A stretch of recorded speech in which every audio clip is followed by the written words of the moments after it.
since there is no defection, and I don't expect that would be a collapse of the government so soon. If there is a sustained foreign intervention for a longer period of time, yes, then the possibility is there. But for that to happen, USA, or more particularly, the apartheid Israel will have to pay the price. And my understanding is that the Israel's citizens, they don't have the capacity, they don't have the temperament to face the consequences of a war with Iran. Joining me now to discuss the developments in Iran further is Pakistani political analyst Javed Rana. Javed, there are so many aspects when we talk about Iran. There are the protests which are being fueled by economic unrest. Then the Iranian government has said that there's foreign intervention. When we talk about what's going on in Iran at this point, what are the true public feelings, Javed? How are you looking at the latest developments? I think it has multiple dimensions. Let's discuss the micro side of the picture. What is happening on the ground and what people are feeling, what are the public sentiments. The micro picture is that the economy has gone from bad to the worst. The Iranian government withdrew the subsidies, as a result of which the inflation multiplied. It means that, as a matter of fact, currency for all practical purposes has collapsed in Iran. $1 means 1 million Iranian rial. That shows the level of the depreciation of the currency. That is at the heart of this crisis. And these protests, as a matter of fact, started off organically. Yes, international conspiracy is very much there. But let's discuss what are the facts on the ground. And then these protests ignited into bigger and bigger. And obviously, we know it, Mossad has been at play in Iran for a long time.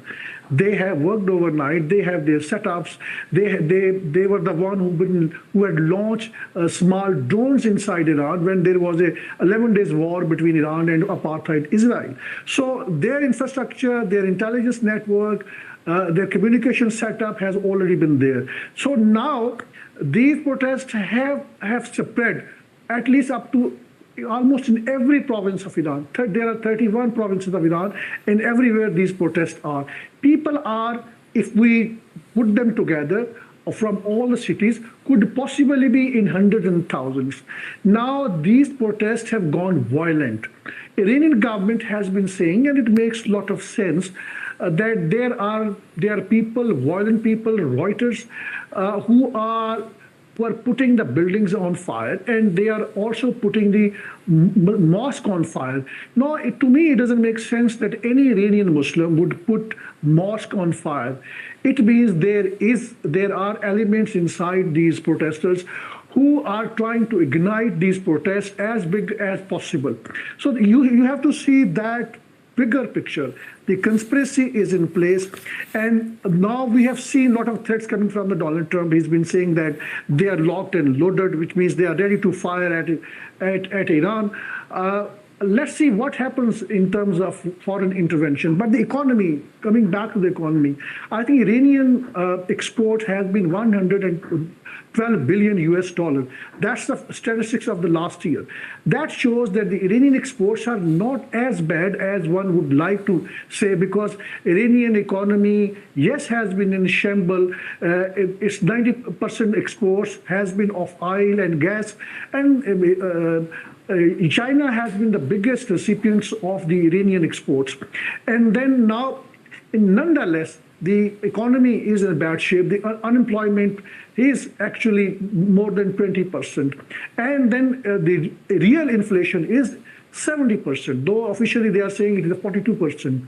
So given all these statistics of an economy of 365 billion US dollar GDP, I think my understanding is that the situation does not indicate that it is a question of economic survival of the Iranian. I think that scenario is not there in Iran. Yes, currency has collapsed, but it doesn't mean that the people can reach to the resort to the violence. And then there are dozens of the buildings who have been put on fire, and more than 100 members of the security personnel have been killed. And if I give you the total overall picture, maybe probably the people who have died in Iran could possibly be run into hundreds along with members of the security personnel. Reason there is no authentic report about the number of the people who might have been killed is because of the fact that there is internet disruption. The communication system has been jammed by the Iranian government, and they want to disrupt the communication of what Iranian government believe the Mossad agents inside Iran. Javed? The situation is. Javed, just to add to what you've said, the Iranian government was holding a press conference a while ago in Tehran, and they said that there are agents on the ground and they are armed and they're distributing weapons. These are foreign-backed agents in the country. And it's not the security personnel who have been targeting protesters. It's a group of protesters which are targeting other protesters, and those protesters are heavily armed and they're supported by foreign powers. How much authenticity do we see here in those statements? Well, I think that possibility cannot be ruled out. Given the fact that the Mossad has been in Iran for the last 40 years.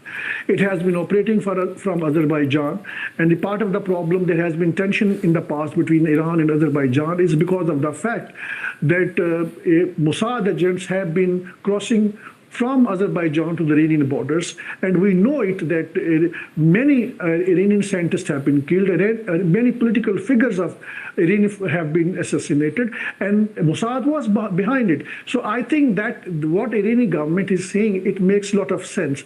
Now, why would Iranian put their own buildings on fire? Why Iranian who are Muslims put the mosque on fire? So the terrorist elements are certainly there, and they are essentially trying to create more and more resentment, putting the blame onto the security forces that they are responsible for ongoing violent mess in Iran. My understanding is that the Iranian government is so far is calculated in terms of use of force against the protesters. They are trying to make distinction between those who are putting the public properties on fire and those who have the genuine grievances because of the high inflation in Iran. But now the situation has reached to a tipping point. Never ever in the history of 40 years, since 1979 when the Iranian Revolution occurred, never ever the protests spread to this scale. So this is unprecedented to the best of my understanding, going by the track record of the Iranian protests in a similar situation. And there has, most of the time, these protests have always been on economic issues. So what problem now, this is a micro picture which is there on ground where Mossad is active, where the American support is there, Americans are trying to ignite it. And then there is a macro picture, the bigger picture. The bigger picture is that the Iran is the only country who has publicly supported Palestinian cause in a manner that the other countries have been reluctant. Yes, Turkey has been supporting Palestinian, but in case of Iran, it has been supplying weapons. Turkey's support has been more moral and more on welfare projects, but in case of Iran, it has been using the proxies like Hezbollah in Lebanon, Houthis in parts of Yemen, and that they've been giving very tough time to the apartheid Israel. Therefore, I think when last time Netanyahu was there in the USA and he was pleading with the President Donald Trump that let there be another attack on Iran and let's bring an end to the Iranian regime. So again, Iran is not Venezuela. Iran is not Latin America. It is a very complicated country. It has a strategic depth. It has a huge number of the population, 88 million population, and Israel is a very small, tiny occupied land. And if Iran retaliates, as we have already seen in last year's war between Iran and apartheid Israel, Israel did not have the capacity and capability to withstand Iranian missile attack. Given the fact its size is very small, the population is very elite, they are not used to face suffering like the one that the Palestinians have undergone or the Iranian had faced during last 40 years in terms of bad economy and in terms of Israel's hostile attacks. So I don't think that Iran is going to be very, very merciful on Israel. But if there is an attack by the Americans or by the Israel, Iranian bombing is going to be merciless on Israel, and then there will be a lot of hue and cry inside apartheid Israel. And at the end of the day, Israel will have to accept some kind of a ceasefire agreement, as it has happened already previously. But at the same time, we have to also see that Israel is trying to ignite a greater conflict inside Middle East. If there is an attack by the American inside Iran, that means that Iran will have to retaliate. Iran will have to attack on U.S. military bases in Qatar and elsewhere in the Middle East, or maybe across the region. So in that broader context, I think the stakes are very high, but at the same time, the pressure of the Jewish lobby, the Zionist lobby inside Washington, that is also on a tipping point on President Donald Trump to go for an attack, because now the Americans, some factions of the American administration, they believe, along with the Zionist members of Donald Trump's cabinet, that this is the time when you can carry out an attack on Iran, and then because the people would be supporting the USA. My understanding is that if there is an attack by USA on Iran, that means the public sentiments would turn against Israel, would turn against the US, and people would forget about the price hike. Because when there is an external aggression, the public sentiments change altogether. So all I'm saying is that the war has its own dynamics in this region. And if there is an attack on Iran, situation could change, and that would change against Israel, against the US. Now, when we talk about all those recent events, and when we see the current situation on the ground, do you think that Israel would officially step into this war? Obviously, you said that it has been playing a role through Mossad agents and through other tactics, but do you think that Israel will officially enter the war and try to attack Iran? I think if common sense prevails, there would not be resumption of war, because technically there is ceasefire between Iran and Israel. I think if common sense prevails, Israel should not carry out attack. As I explained earlier on, there will be a lot of problems, and the people inside apartheid Israel, they are not used to face the kind of the suffering that the Iranians have suffered. I think these attacks would be on the population center also, because Mossad has set up many of its bases inside the population centers in Israel, and then many of their military bases are inside among the populated centers. That is one of the reasons that there is a possibility that there would be collateral damages inside Israel. But I think Netanyahu has gone mad. He's literally a madman. He is looking at the bigger scenario. One is a theological, and the other is that he is set to lose the election this year, and for that, in order to win the election, he needs a war. He can go to any extent. His survival has always been, over the years, on carrying out more and more wars in the region. And that is why what we are seeing right now is an extension of that warmongering. Because had there been not support of Mossad agents inside Iran, these protests could not have expanded. And you may recall that previously and also now, the focus of the Mossad is their base is largely in Sistan, Balochistan province. This is the province which borders with Pakistan, southwestern Balochistan province. And I think that has been their informal headquarters inside Iran. From there, Mossad has been operating.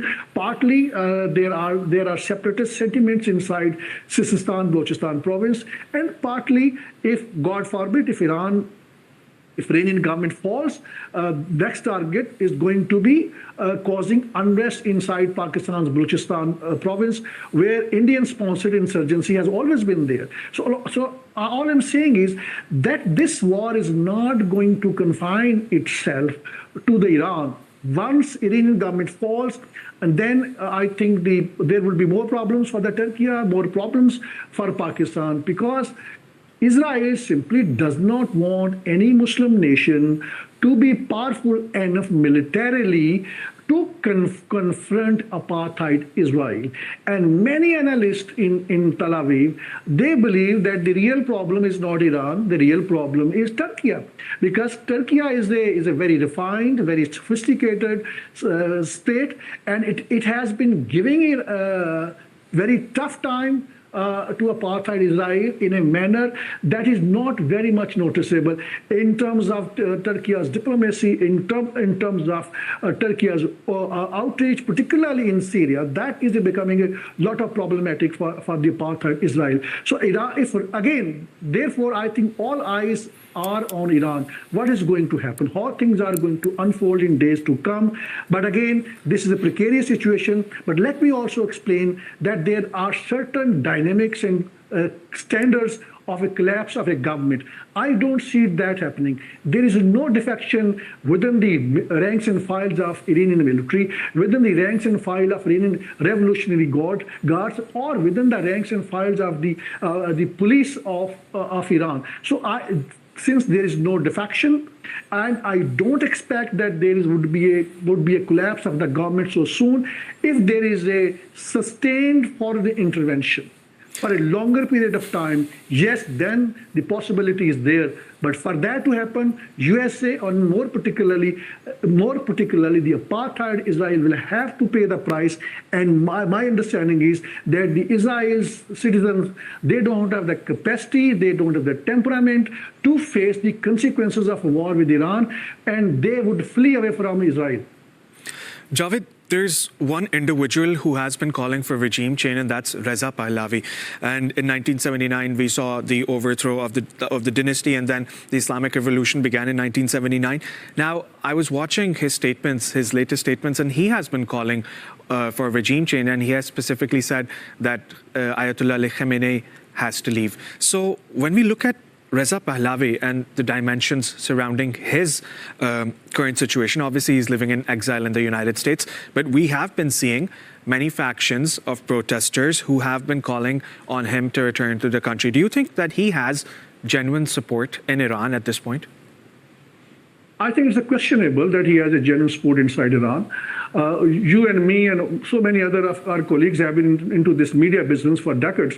And I think we can understand that a camera can show 25,000 people into hundreds of thousands. And whatever the image we are getting from Iran, I think they run into thousands. That we can safely say. They are not perhaps in hundreds of thousands. They may be in hundreds of thousands, but if you just put them together. And there have been some slogans in favor of Reza Pahlavi.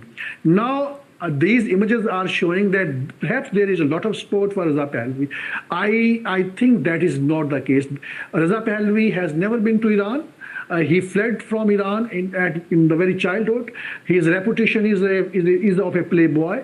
He doesn't have the capacity to rule over, and so far he has no meeting with the Donald Trump. Had that been he has been a serious option. I think so far the CIA would have had his arrange his meeting with the Donald Trump, and some kind of alternative plan would have been there. Now, what Iranian government has done over the last 40, 50 years, they have made it sure that all the opposition elements, all the opposition parties, or any opposition in any form inside Iran, that is marginalized. Now, there is no genuine opposition or opposition political figure inside Iran. Somebody has to lead that movement. These are simply protests. They have not turned into yet a meaningful movement. Many people are calling it a 2026 revolution in Iran. It's a good slogan, but I think it is not. As long as these protests don't turn into as big as they were back in 1979 when people turned out in millions, not in thousands. So then there is a possibility of a change of guard in Tehran, which I don't foresee it. You may recall that in the Iranian Revolution, there was also strike and closure of the Iranian oil refineries. And these were completely choked. The entire economy was completely choked. Macro picture, the bigger picture is of what Americans and the Israelis are doing and in what manner they want this movement to go violent. We have to wait and see how things unfold. But my understanding is that it is hard to imagine that anytime soon there would be fall of Iranian government. Javed, now I want to talk about the American response and how Donald Trump has been treating excuse me, these entire events, how Donald Trump has been looking at these events. He has sided with the supporters. He has said that if the Iranian government continues to use brutal force on the protesters, we will attack, we could attack. But then at the same time, we need to see the Iranian statements as well, right? They've said that if the United States attacks, we will retaliate. How are you looking at what the United States is saying and how the Iranians have reacted to those statements? Let me, to begin with, look at the morality of the United States of America. Are they very much concerned about the Iranians protesters being killed by Iranian security forces? I don't think so. They have least concerned about. USA single-handedly, along with apartheid Israel and Europe, they are responsible for the economic mess that the Iranian government and the Iranian people are in. That is the scale of the morality. If they have concern about the democracy they are talking about Iran, or they talked about previously in Venezuela, I think they are trying to make fool the 7 billion population of the world. I mean, in Pakistan, dozens of protesters were killed, and there were large-scale rigging in the elections, and the military was at the heart of the allegation. But U.S., Europe was least concerned about because the credentials of Imran Khan, they were more pro-Islamist, and that is something which Americans don't like. So this is the agenda, political agenda, that drives the American policy. It is not the love for the democracy. It is not love for the protesters anywhere in the world, be it Venezuela, be it Iran, or be in Pakistan. In Pakistan, the geostrategic agenda is shared between Pakistan and the USA. So USA is the least concerned about the fate of the democracy in Pakistan. So again, now the bigger picture is what Americans are going to do. I think they are still considering the option of attack. They have not taken any final decisions, and Americans are obviously looking at the pros and cons of what is happening in Iran. There is obviously euphoria inside Washington, more particularly in White House, the way the Venezuelan president was taken out, the way he was abducted, and they're calling it a very smart operation. And if they have concluded from that episode that there would be a similar operation, they are going to take out Iranian top leaders, Imam Khamenei or the Iranian president. I think they are certainly living in fool's paradise. This is not going to happen. This is Iran. This is a altogether different ball game. Iran is down, but Iran is not out. Iranians, militias inside Iraq, they have been curtailed. Iranian militia in form of Hezbollah inside Lebanon, it has been largely curtailed, but Iran is not down. Houthis are still active and very much effective inside the Yemen. Saudis have not been able to eliminate Houthis. They are controlling the northern part of Yemen, which are strategically very important area. And from there, they can resume attacks inside Israel. They can resume attacks on Red Sea. And you may recall there was a deal between USA and the Houthis that they would not attack onto each other. But when you may recall that there was a lot of attacks on the US and the other Western ships, but all of a sudden there was a deal and those attacks stopped. But there was continuation of attack on Israel as long as there was not so-called ceasefire agreement between Hamas and Israel. So in broader context, I think it is not an easy option for Americans to go for altogether a full scale of war against Iran. If Donald Trump can sustain a long, maybe a war of up to 2 years, 3 years, there is a possibility that the Iranian government may fall. That is a possible scenario. But bigger question is that is Donald Trump ready to consume his administration and Pentagon for in Iranian war for remaining parts of his tenure? I really doubt. If there was an attack, that attack is going to be very surgical, maybe a kind of a kinetic operation on the Iranian leadership. But even if the Iranian leadership is eliminated, we have to keep in mind that it is the Iranian Revolutionary Guards who are protecting the cause of Islamic ideology, the Shia Islamic ideology. I think there would be replacement of the leadership. In previous war, you would have seen that top military leadership of Iran was eliminated. What was the result? Nothing. There was a replacement because Iranian Revolutionary Guards are disciplined. They are very organized. They pursue a certain ideology, and eliminating Iranian Revolutionary Guards is something easier said than done. Javed, just before I let you go, I want to ask you about the reaction from Iran's neighbors. What has Pakistan said? How are countries in the Middle East, for example, the UAE, Saudi Arabia, how are they looking at these developments? Because we saw earlier, a few years ago, how there were tensions between Iran and Saudi Arabia. There were no diplomatic ties, and then China entered, and China brokered an agreement between the two countries, and that's how they were able to mend their ties. But now, since we have these protests about the economy, people are protesting for so many different things. They're asking the government to step down, a lot of different things that we have just discussed. But how are Iran's neighbors and countries in the Middle East going to react to these events? Well, they are watching it silently. At this particular point of time, I don't think anyone in the region wants Iranian government to fall. Yes, UAE is there. Let's keep UAE as an exception because I believe UAE is an extension of the apartheid state. And Saudi Arabia had a lot of troubles with Iran because Iran has been supporting Houthis in Yemen. But I think now there is a new reality. And the new reality is that Israel has shown its true color, which were otherwise known to everybody else other than MBS. And now MBS has also realized that Israel is there in Yemen by supporting STC, these transitional council, Southern Transitional Council, along with UAE. And then Somaliland has been recognized by the apartheid Israel.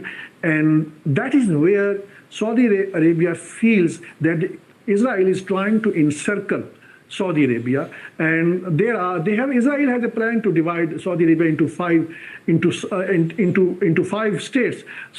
In this situation, I think probably MBS and Saudis would not like to see the fall of the Iranian government. And I don't think Saudi Arabia is going to extend any support to the US or apartheid Israel at this particular point of time. Qataris are not in a position, but obviously Qataris are very worried because Iran could retaliate on US military bases inside Qatar. So that is a problem for them. And the other Middle Eastern states are deeply worried, but they can't do much. Turkey is certainly deeply concerned. Turkey doesn't want the fall of the Iranian government. And Turkey understands the geostrategic consequences for Ankara. And Pakistan is obviously deeply worried. Pakistan has a 900-kilometer long borders with Iran, and Pakistan certainly knows that the Mossad is there in Sistan-Balochistan province. Pakistan certainly knows that Israel has a plan to cause unrest inside Pakistan, more particularly in southwestern Balochistan province. And then, in case of Pakistan, the method of madness of Israel and the Americans is going to be different. This is a nuclear state, a very, very strong military and a strong air force, and then the resilience of the people.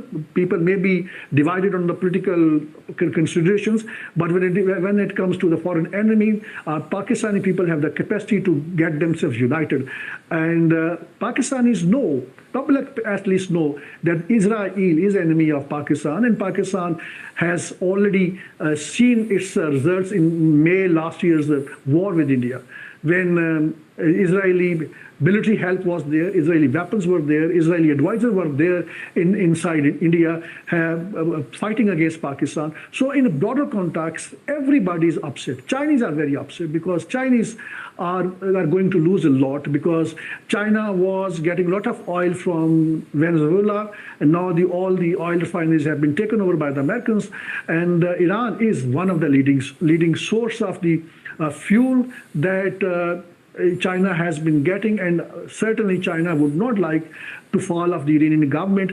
I think in the broader context, my understanding is that Russia, China, and maybe Pakistan, they may be helping Iran behind the scene. Yes, American pressure is there not to do so, but I think it is in the geostrategic interest of Pakistan to not let the Iranian government to fall.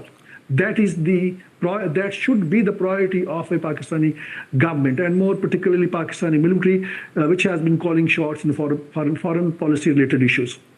Political analyst Javed Rana, thank you so much for joining us on Turkey's diplomacy and for that analysis on the latest developments in Iran.